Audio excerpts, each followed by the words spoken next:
Will is an amazing composer. He worked on Mortal Kombat 11, did, I believe, the sound design and the music for that. Talked with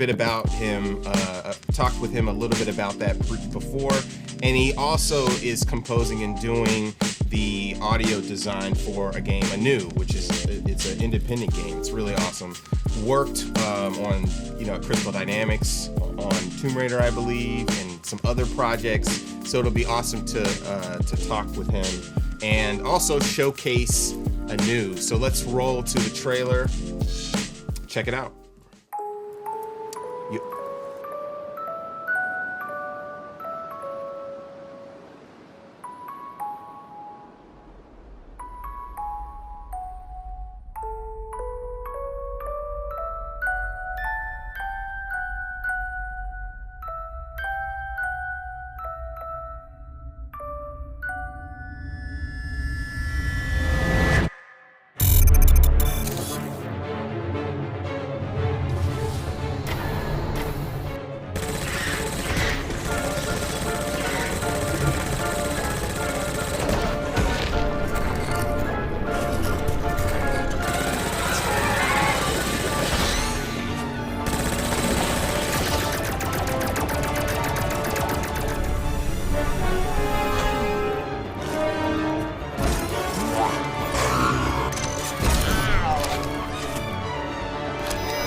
So that was the dope trailer from Anew.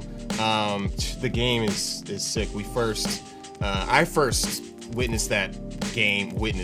checked out the game on Kickstarter, and then when I was working at Fig for publishing, I was like, oh, we gotta get that game, and then it had a successful Kickstarter, and then the next time I saw it was at the Mix, actually, where it was being showcased in LA for E3, and I met Will for the first time, and the rest of the team. So we got Will on the line.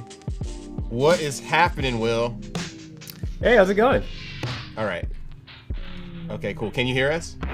I can hear you. Yeah. Okay, cool. I can hear you. Oh, Yeah. perfect. Awesome. It's nice to see you again. It's been a minute. Yeah, it's great to see you too. I mean, unfortunately, obviously, E3 and GDC couldn't happen this year. But again, thank you so much for having us on this program. Yeah, for sure. And guess where we're at? Where you're on the podcast. So we're in Wilmer Sound Studios.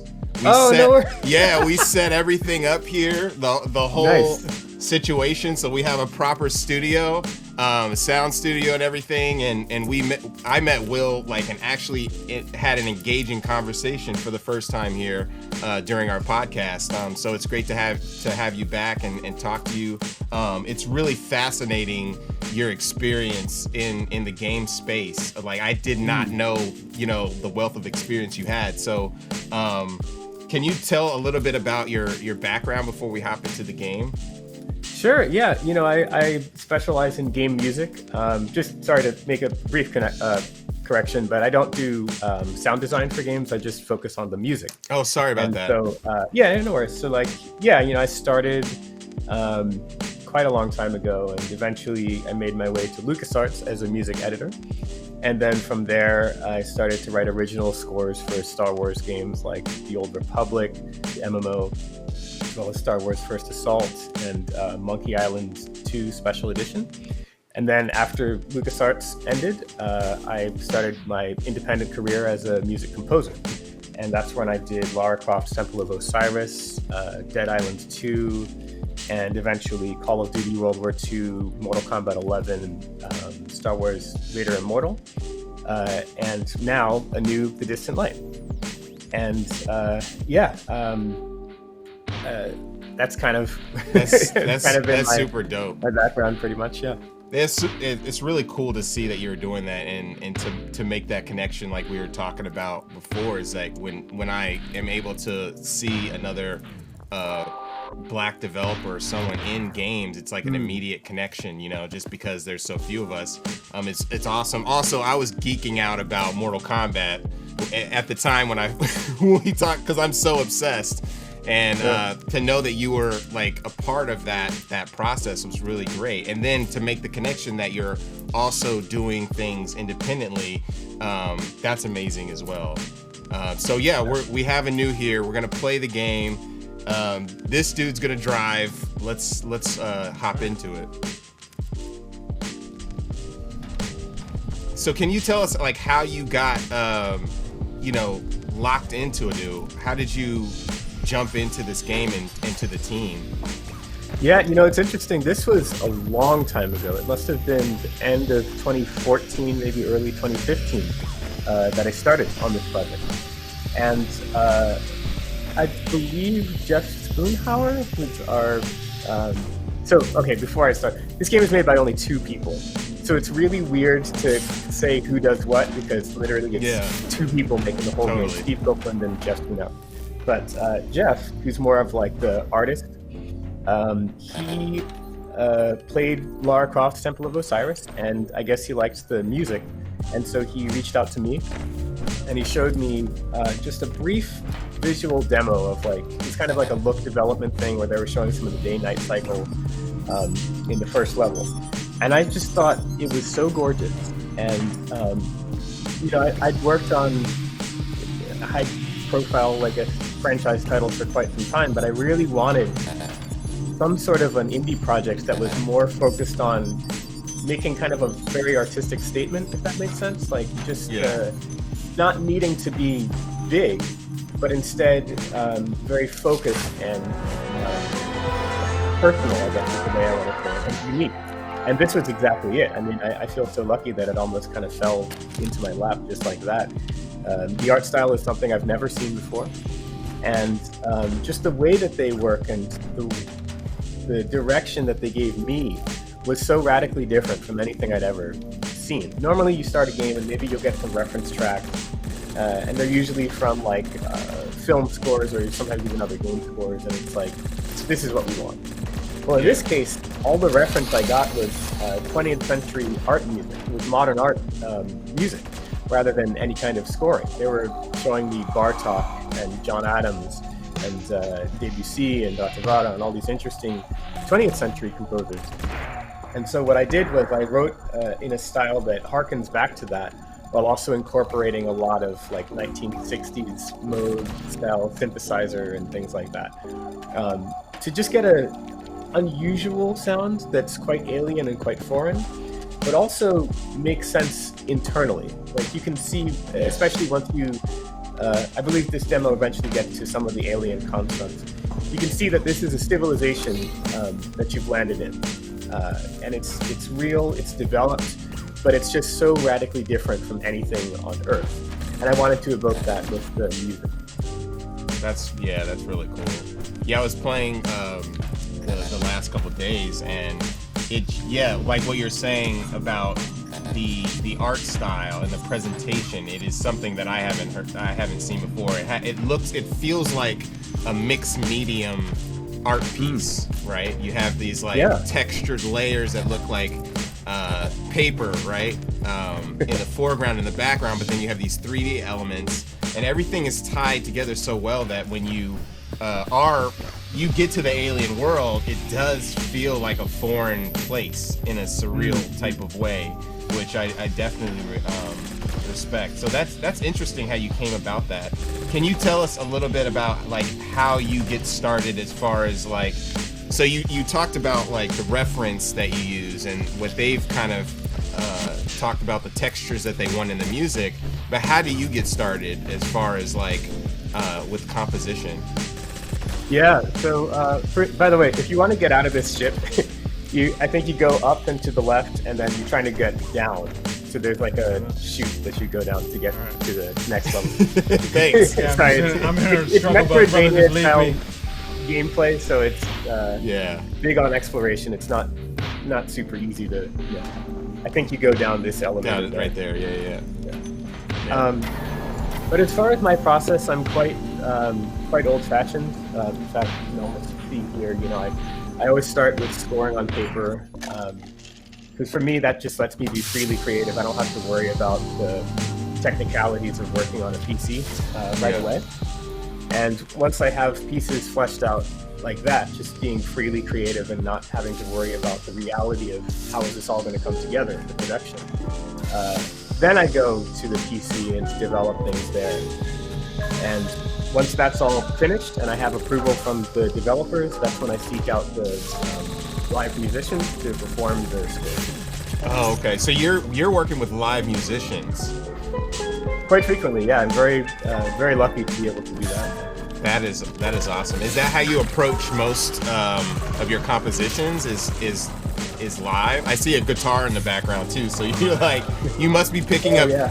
Because I think you told us about this before. You play mad instruments. Like you play a ton of different instruments, right? Yeah. Well, I apologize for what's about to happen here, but like I have a whole rack of. Wow. Man, you can't even see, but like. That's awesome. Yeah, though. I'm mostly a flautist. In fact, that's me playing right now.